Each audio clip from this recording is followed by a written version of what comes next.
जो ज्ञान ले लेते हैं और दूसरों को अपने अंडर में करने के लिए ज्ञान सुनाते रहते हैं ताकि हमसे प्रभावित हो जाएं।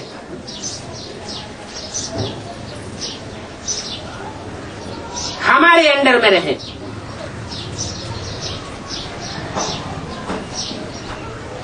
तो ऐसी आत्मा ज्ञान का दुरुपयोग करती है या सदुपयोग करती है?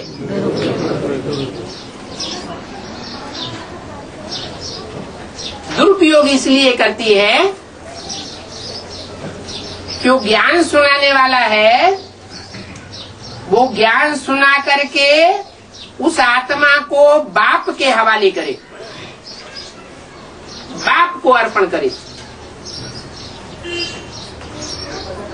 अर्पण में बुद्धि बनाए।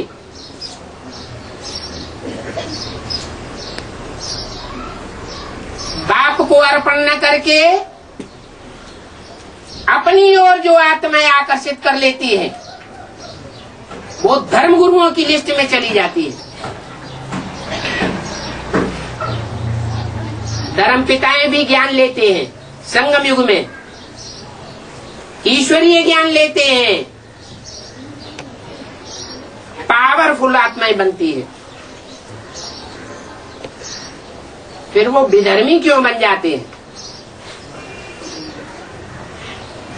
क्या कारण है?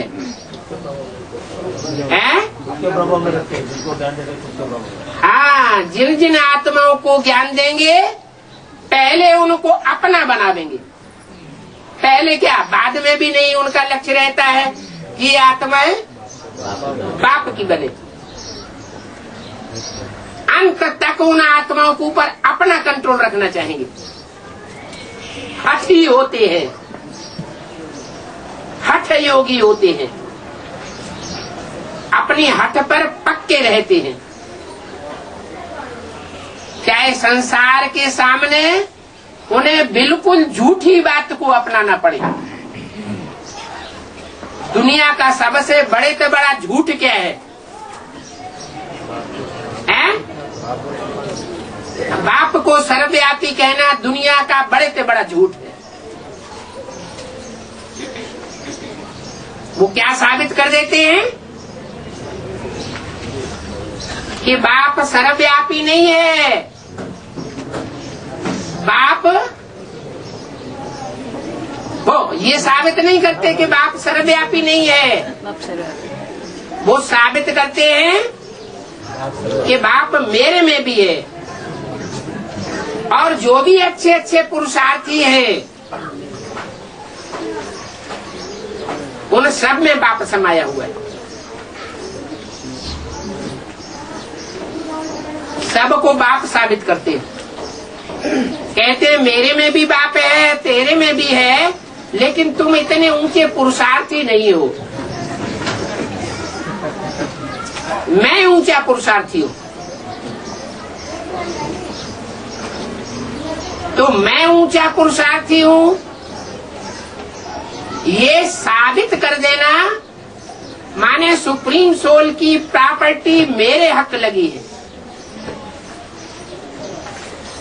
मैं तुम्हारे ऊपर अथॉरिटी चलाने वाला हूँ। अथॉरिटी चलाना माना ईश्वरत्व कायम करना, ईश्वर बनना, शासन कायम करना।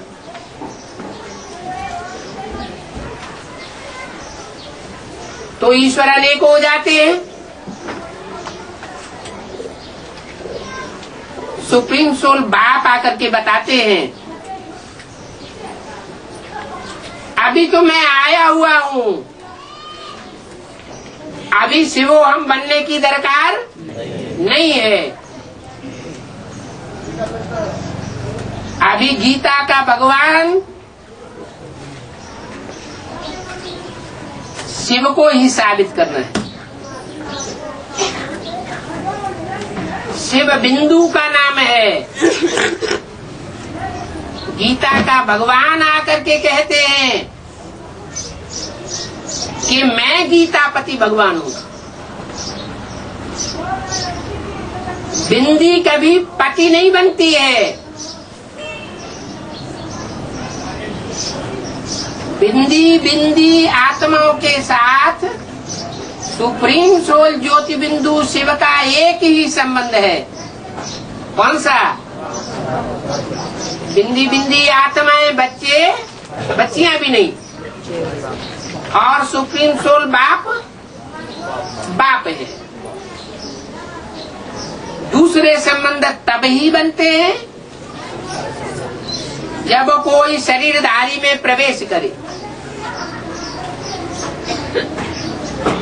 तो ढेर सारे संबंध बन सकते हैं। बाप आकर के पढ़ाई पढ़ाते हैं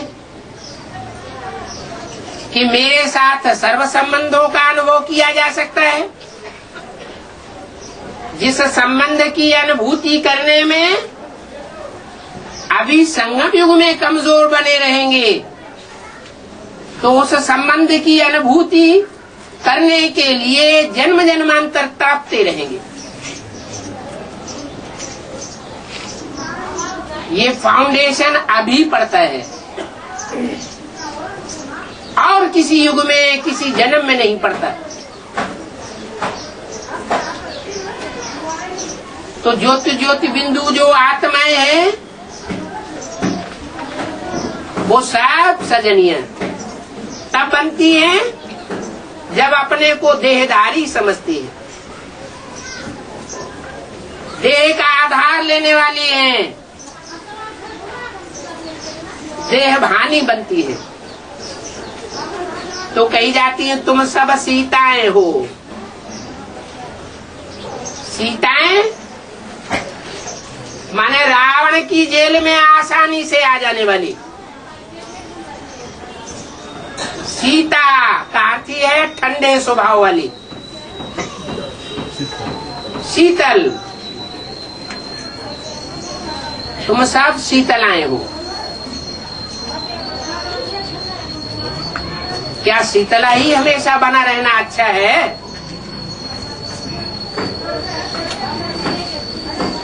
असुरों के सामने, आसुरी प्रवृत्तियों के सामने शीतल बना रहना अच्छा होता है क्या? नहीं। उनके सामने कौन सा रूप धारण करना है?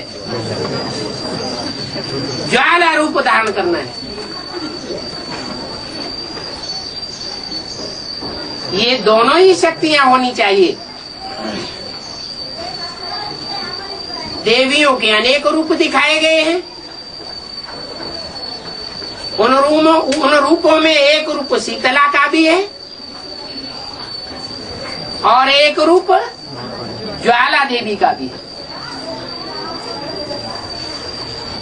जैसे अग्नि जीव लपलपाती है ना लाल लाल,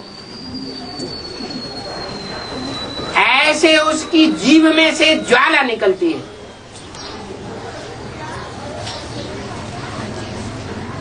दुर्गुणों को नाश करने वाली ज्वाला निकलती है।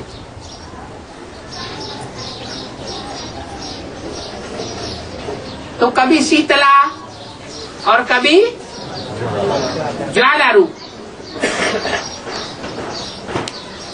ये दोनों ही रूप शक्तियों को धारण करने हैं।